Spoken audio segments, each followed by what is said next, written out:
quando ci furono le prime avvisaglie, le prime crisi energetiche, si guardò tutti alle fonti energetiche nuove e rinnovabili, che oggi chiamiamo così, e che allora furono ingenuamente chiamate fonti alternative. In alternativo, nell'aggettivo alternativo c'è il concetto del o tu o io, e sperare che con le fonti alternative si potesse definitivamente fare a meno del petrolio e degli combustibili fossili in generale era un'illusione, non era possibile, e in pochi anni gli scienziati se ne sono resi conto. Integrative invece sì, è possibile, e cioè utilizzare le fonti rinnovabili tutte le volte che è possibile e nelle forme più dirette e con la maggiore razionalizzazione dell'intero comparto energetico. Questo non solo è possibile, ma deve essere fatto.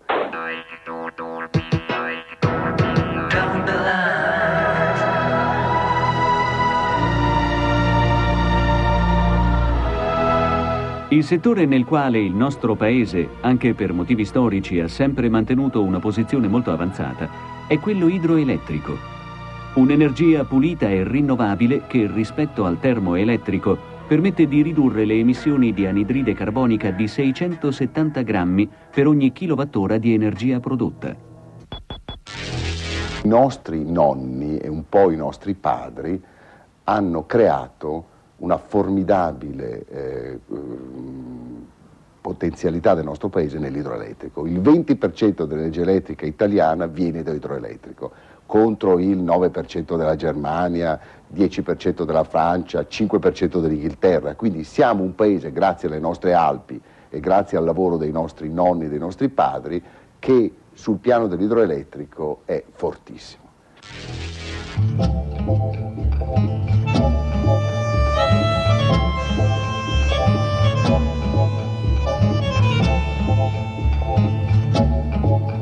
Dal punto di vista architettonico, le centrali idroelettriche di inizio secolo tendevano ad esprimere la modernità della nuova energia, facendo ricorso a stili che richiamavano più al passato che al futuro. Le moderne turbine Pelton-Francis, i lucidi trasformatori e i metallici quadri di comando, strumenti di una tecnologia che stava trasformando il paesaggio e la vita quotidiana, venivano inseriti entro contenitori che assomigliavano più a castelli, a ville montane, a chalet o a palazzi rinascimentali che a impianti industriali. Le centrali elettriche dovevano distinguersi per una particolare linea estetica tale da renderli monumenti duraturi della nuova Italia nei secoli a venire.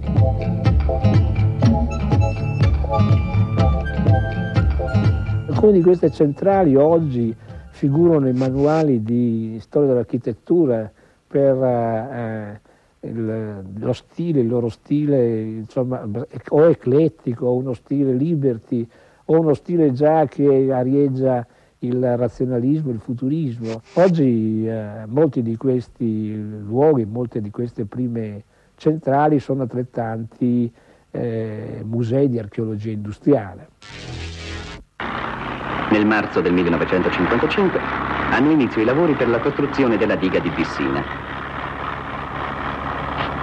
Ai piedi dell'Adamello, a circa 1800 metri sul livello del mare, uomini e macchine sono impegnati per gli scavi che metteranno a nudo la roccia. Questo enorme cantiere ospita circa 1000 uomini. Dispone di 40 trascavatori e automezzi. Per rimuovere la roccia dalle fondazioni e per produrre il pietrisco per il calcestruzzo sono occorsi circa 250.000 kg di esplosivo. La risorsa idroelettrica ha rappresentato uno dei principali motori dello sviluppo economico del nostro paese, risultando determinante anche nelle prime fasi di sviluppo di altri paesi ricchi. Nel 1960 l'energia idraulica forniva più dell'80% della produzione di elettricità in Italia, più del 50% in Giappone e il 18% negli Stati Uniti d'America. Alla fine degli anni 90 queste quote sono state progressivamente ridotte. Quali sono le ragioni del declino? Eppure, durante il blackout del 28 settembre 2003, è stata proprio l'energia idroelettrica a riaccendere la luce su tutto il paese. Perché non viene utilizzata maggiormente?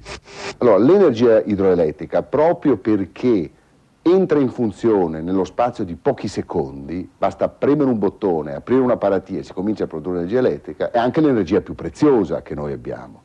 Quindi noi attingiamo a questa fonte di energia soltanto quando i consumi crescono, e crescono normalmente nel centro della giornata, quando le persone sono al lavoro, le luci sono accese, le aree condizionate sono accese d'estate e così via.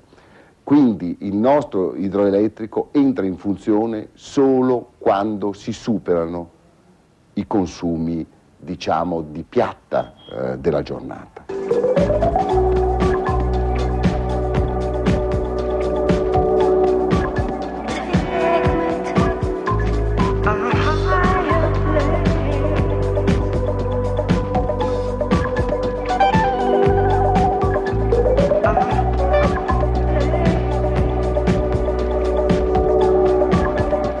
Grandi bacini oggi in Italia non ci sono più, perché per realizzare un bacino ci vuole chiaramente una disponibilità di acqua, una possibilità di accumulo, possibilità di realizzare un salto di generazione che sia conveniente. Dal punto di vista economico oggi non ci sono più punti, sorgenti, aste idrauliche che rendano economico la realizzazione di un impianto idroelettrico. Ci sono dei piccoli impianti realizzabili dove però c'è anche sempre una certa opposizione ambientale alla realizzazione. La verità è che le risorse idriche stanno calando, e stanno calando in maniera vigorosa. Soltanto l'estate scorsa, nell'estate del 2003, abbiamo perso circa l'8% delle risorse idriche alpine, l'equivalente di 1,5 miliardi di tonnellate di acqua. Allora c'è un discorso da fare, un cosiddetto trade-off, un compromesso da studiarsi rispetto alla costruzione di nuovi impianti, e nel particolare noi siamo contro la costruzione di grossi impianti idroelettrici. Grossi bacini comportano impatti sulla popolazione, sull'ambiente, la copertura di aree forestali, così come sullo stesso ecosistema fluviale.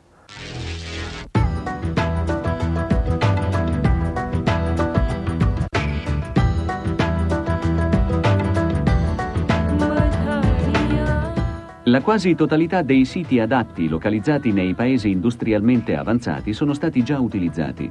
Gran parte dell'incremento nell'utilizzazione dell'energia idraulica a livello mondiale si prevede verrà da impianti che saranno costruiti in America Latina e in Cina. L'imponente centrale idroelettrica delle Tre Gole, in costruzione sul fiume Yangtze in Cina, prevede la realizzazione di una diga lunga 2 km e alta 185 metri. Il bacino artificiale formato dalla diga, che si estenderà su una superficie di oltre 1000 km², sarà il più lungo del mondo. Ma la costruzione di nuovi impianti è limitata da forti preoccupazioni di carattere ambientale. Le grandi dighe hanno un impatto non solo ambientale, ma un impatto sociale e umano molto rilevante. Per cui noi non riteniamo come ambientalisti che sia una strada perseguibile, se non in poche situazioni molto particolari e molto isolate. L'esempio cinese, dove si sono state deportate centinaia di migliaia di persone, interi villaggi, intere economie di vastissimi territori sono state sconvolte perché allagati questi territori da questi grandi bacini.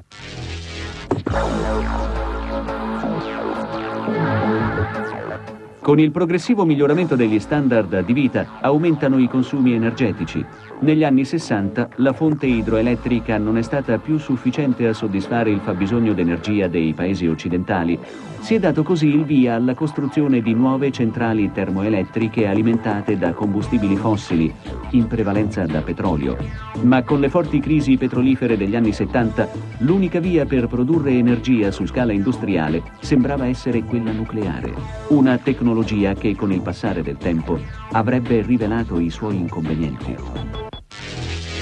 L'utilizzo dell'energia nucleare rimane un tema controverso e difficile. Sicuramente presenta dei vantaggi, nel senso che non genera inquinamento atmosferico e quindi l'effetto serra, e nessuno degli effetti indesiderati dei combustibili fossili sull'ambiente e sulla salute. D'altro canto presenta rischi molto elevati in presenza di una cattiva gestione del sistema o di un incidente come quello di Chernobyl.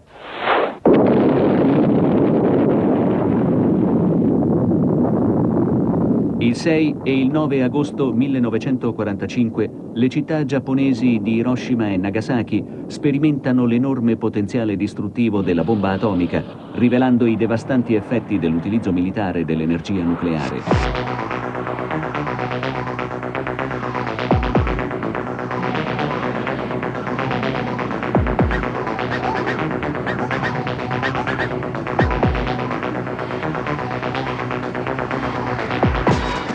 Nonostante tutto, nell'immediato dopoguerra prevale un clima di fiducia nelle opportunità che si sarebbero aperte grazie alla scoperta dell'energia nucleare. Nei primi decenni della sua storia, la fonte nucleare è caratterizzata da una elevatissima rapidità di penetrazione. Già nel 1973 l'energia nucleare contribuisce per circa l'1% alla copertura del fabbisogno energetico mondiale. A 20 anni di distanza supererà il 5%, attestandosi attualmente intorno al 6%.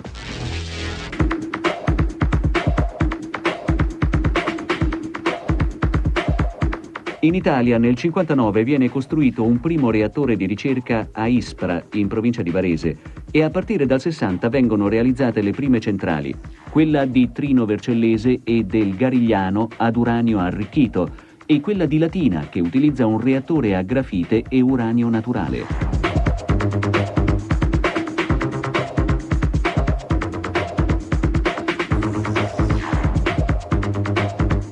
Nel 66 si raggiunge una produzione di 3,9 miliardi di kilowattora, che pone l'Italia al terzo posto nella produzione mondiale di elettricità di origine nucleare.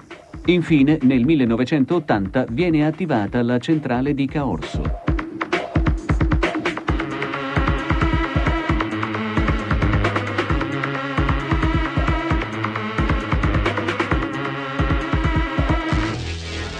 Ma il 26 aprile dell'86 un fatale incidente avrebbe fermato la crescita del nucleare nel nostro paese, la tragedia di Chernobyl, il più grave incidente della storia dell'energia nucleare. Una notizia inquietante è giunta poco fa dall'Unione Sovietica. L'agenzia ufficiale TASS annuncia che un incidente ha avuto luogo in una centrale nucleare facendo delle vittime. Il fatto è accaduto a Chernobyl, in Ucraina, dove si trova una centrale elettronucleare. Un guasto al reattore nucleare della centrale di Chernobyl, a 130 km da Kiev, nel cuore dell'Ucraina europea, ha provocato un disastro del quale non si conoscono ancora le proporzioni. Prima ancora delle notizie ufficiali, l'allarme era scattato in alcuni paesi del nord Europa, i cui cieli si erano improvvisamente impregnati di una inspiegabile radioattività.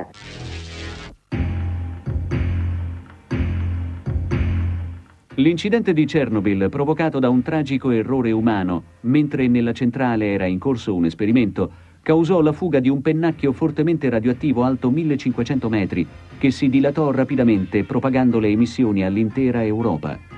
Ben 135.000 persone furono fatte evacuare dalla regione circostante l'impianto per un raggio di 20 chilometri. Le vittime causate dall'incidente nel periodo immediatamente successivo al disastro furono 31, ma sugli effetti a lungo termine sulla popolazione esistono varie stime. Ancora oggi l'area di Chernobyl è altamente radioattiva.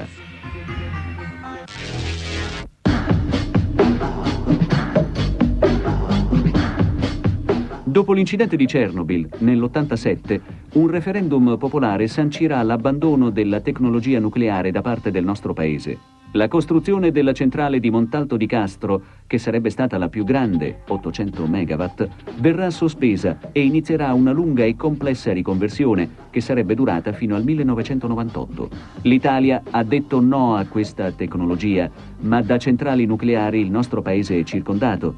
In caso di incidente ci sarebbe pericolo. Gli impianti nucleari che circondano l'Italia sono certamente numerosi. In prossimità dei confini italiani vi sono impianti francesi, poi ci sono impianti svizzeri che sono abbastanza prossimi ai nostri confini e bisogna infine considerare anche l'impianto De Cresco. Sono tutti impianti di tecnologia occidentale, quelli più prossimi all'Italia, mentre invece gli impianti di tecnologia ex sovietica sono piuttosto lontani dai nostri confini. Bisogna dire peraltro che le distanze degli impianti dai confini nazionali sono tali per cui le conseguenze sul territorio italiano sono veramente molto basse.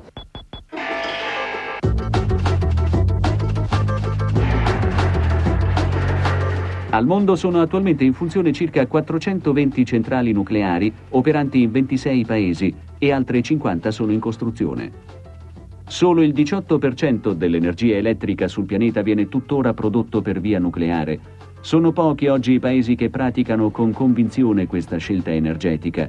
Molti problemi del nucleare sono ancora aperti. Se l'energia nucleare dovrà assumere un ruolo sempre più rilevante in futuro, dovremo assicurarci che incidenti come quello di Chernobyl non si ripetano, così come garantire che lo sfruttamento dell'energia nucleare avvenga in condizioni di sicurezza. Inoltre dovremo garantire che le scorie nucleari non finiscano in mano a terroristi o a chi possa utilizzarle come arma. E questo solleva l'ulteriore interrogativo della diffusione del nucleare in paesi in via di sviluppo, nei quali il controllo politico è solitamente più labile e la capacità di mantenere gli standard di sicurezza è sicuramente inferiore. Non è mia intenzione escludere il nucleare dalle possibili soluzioni all'emergenza energetica. Tutto questo richiederà investimenti nella ricerca, nello sviluppo e nella capacità di governo in modo da assicurarsi che la cura non sia peggiore della malattia.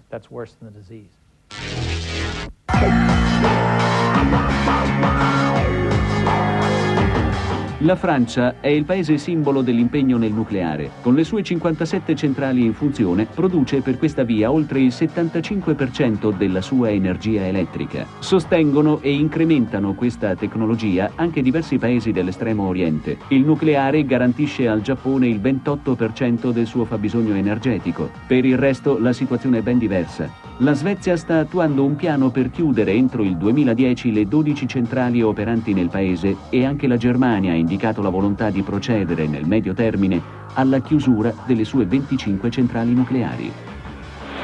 L'energia nucleare al mondo copre appena l'8% dell'energia elettrica, quindi una quantità confrontabile con quanto viene fatto dall'energia idroelettrica e dall'energia geotermica nel mondo.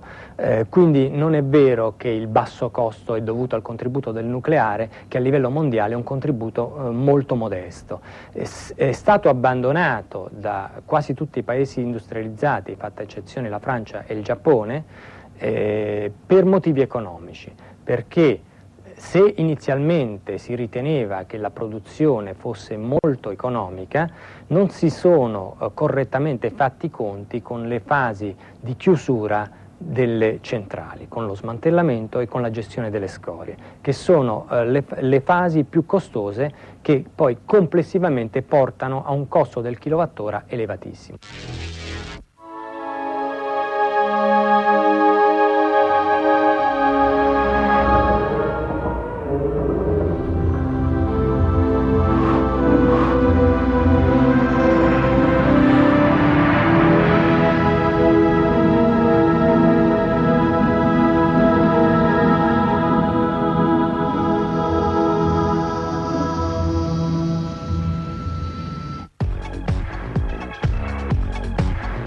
In attesa di poter contare sulla fusione nucleare, non priva peraltro di criticità ambientali, sia pure inferiori a quelle della tradizionale fissione, la grande speranza del futuro sta nelle fonti rinnovabili. Attualmente però l'energia prodotta dal sole e dal vento non raggiunge l'1% del fabbisogno energetico mondiale. In Italia, nonostante l'opzione antinucleare, l'impiego delle fonti rinnovabili è al di sotto della media mondiale, attestandosi, secondo le stime più recenti dell'Enea, intorno al 9% dell'intero fabbisogno primario nazionale. Tuttavia, rispetto alla media dei paesi industrializzati, questo valore è accettabile.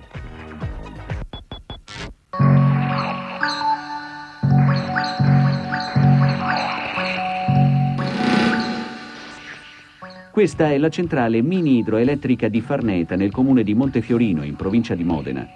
La centrale sfrutta le acque dei torrenti Dolo e Dragone, affluenti del Secchia.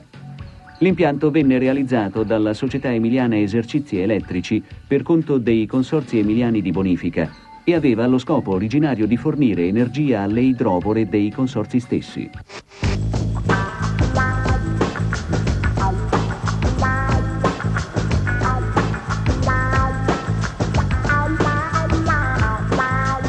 Questa parte di impianto mantiene le caratteristiche originali degli anni '20. I quadri di comando e controllo sono stati oggetto di un intervento di restauro conservativo. Da qui venivano comandati i 4 gruppi turbina Pelton che costituivano l'impianto originario. Per il loro funzionamento era necessario intervenire manualmente sui singoli organi ed era necessaria quindi la presenza qui in impianto di un turno continuo avvicendato di personale.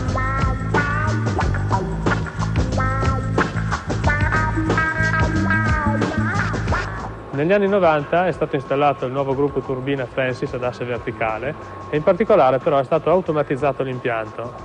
Oggi gli impianti di questo tipo sono condotti a distanza da un posto centralizzato, situato anche a centinaia di chilometri di distanza e che rappresenta in qualche modo la sala controllo virtuale di centinaia di impianti di questo tipo.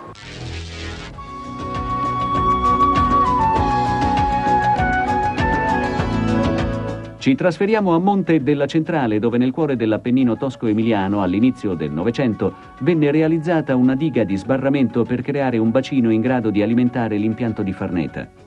La diga fu definitivamente collaudata nell'anno 1929 ed è del tipo murario, a volte sostenute da contrafforti. Determina un bacino artificiale che ha una capacità, alla quota di massimo invaso di 775 metri sul livello del mare, di circa 2 milioni di metri cubi. Vi è poi una grande paratoia piana a cassone, 5 metri per 15, in grado di smaltire fino a 300 metri cubi al secondo di portata in eccesso.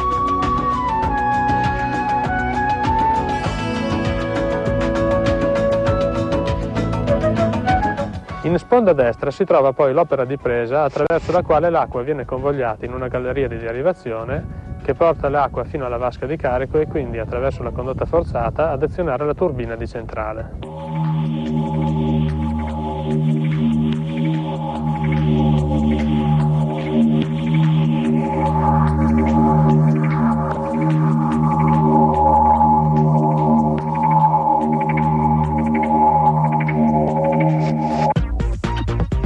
Oggi l'impianto sfrutta una portata d'acqua di circa 11 metri cubi al secondo e un salto di circa 330 metri. Produce ogni anno 80 gigawattora di energia, con una potenza installata di 30 megawatt. Nel caso in cui impianti, come in questo caso, siano stati realizzati ormai da diversi decenni, il territorio ha completamente metabolizzato la loro presenza. A fronte degli svantaggi derivanti dalle opere idrauliche va tenuto presente che l'energia prodotta in questa maniera non comporta nessun tipo di emissione che invece sarebbe prodotto da processi produttivi come ad esempio quello termoelettrico sostitutivi di questo. Il mini idroelettrico è sicuramente una fonte di energia che aiuterà nella produzione di energia pulita e quindi tutte le opportunità di questo tipo noi le inseguiamo, non tanto per un aspetto economico, ma anche proprio per un aspetto di carattere ambientale. Ogni impianto di questo tipo è un chilo o un metro cubo, un chilo di olio o un metro cubo di metano in meno utilizzato. Nel nostro paese non mancano esempi nei quali gli impianti idroelettrici sono stati realizzati con grande sensibilità paesaggistica, attenzione alla salvaguardia dell'ambiente e alle sue preesistenze storiche. Bacini artificiali che oggi sono divenuti oasi naturali e che nascondono nel loro grembo piccoli tesori, testimonianze storiche di antichi abitati.